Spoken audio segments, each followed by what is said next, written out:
ধন্যবাদ দিয়ে শেষ করতে হবে। সুতরাং ইচ্ছা করলেই অনেক কথা ছিল, কিছুই বলা হলো না।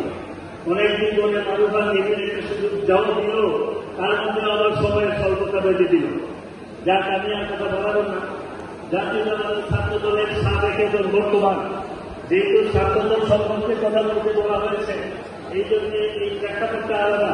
যদি এখানে লেখা থাকতো গুরুগাঁও বিশ্ববিদ্যালয়ের পরে ছাত্রদল এবং ছাত্রদলের ইতিহাস, তাহলে এটা আরেকভাবে বলা যেত। যাক, আমি কথা না বানিয়ে শুধু বলতে চাই যে জাতীয়তাবাদী ছাত্রদল করতে গিয়ে আমি জীবনে যে বাইরের সম্মুখীন হয়েছি, আমাকে এই ছাত্রদল করার কথা ছিল না। আমি গুরুগাঁও বিশ্ববিদ্যালয়ে ভর্তি হয়েছিলাম সায়েন্সে। আমি ছাত্র হিসেবে ভালো ছিলাম, ভদ্রমুখী ছিলাম, কিন্তু আমাকে আমার জীবনের সবচেয়ে বার্তা বানাইছেন যে ব্যক্তিগুলা, তার নাম প্রথম মানজারুল ইসলাম, দ্বিতীয় নামটা জাহাঙ্গীর রহমানুল্লাহ, তৃতীয় নাম মাসুদুল হাসান।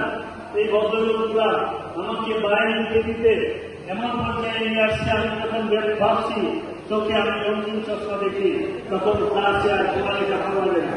ক্লাসে বসলেও মনে হয় যে আমি কেন স্লোগান দিতে পারতেছি না, কেন বলতে পারতেছি না। তখন আমাদের প্রিয় নেতা ছিল মাহবুব। তখন প্রথমে স্লোগান আসতো নির্বাচন মুক্তি চাই। আর বাবুভাই আমাদের এত প্রিয় ছিল যে উনি ঢাকা বিশ্ববিদ্যালয়ে পড়াকালীন অবস্থায় ক্লোজ ছিলেন, আরো বেশি ক্লোজ ছিলেন এই জন্যে যে ওনার যে ভাবি, আমাদের যে ভাবি ছিলেন, যিনার সাথে উনি ছাত্র জীবনে ঢাকা বিশ্ববিদ্যালয়ের সাথে কথা বলতেন, কথা বলতেন। এই ভাবির সঙ্গে আমরা খুব কাছে ছিলাম। 1986 সালে সম্ভবত উনি গুরুগাঁওয়ে আসলেন।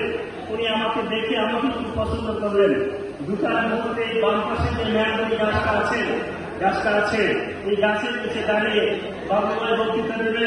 ছাত্রলীগ আমাদেরকে বক্তৃতা দিতে দিচ্ছিল না, ওরা বলছিল উনি বক্তৃতা দিতে পারবে না, বিভিন্ন স্কুল দখলে রেখেছে। তখন বাবুভাই বলল দরকার নাই, ওখানে দাঁড়াতে হবে।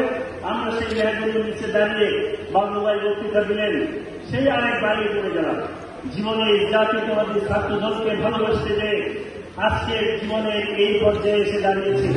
আমার কাছে আজকে যখন এই কলেজে ঢুকি, তখন মনে হয়েছে জাতীয়তাবাদী ছাত্র দল যারা করতে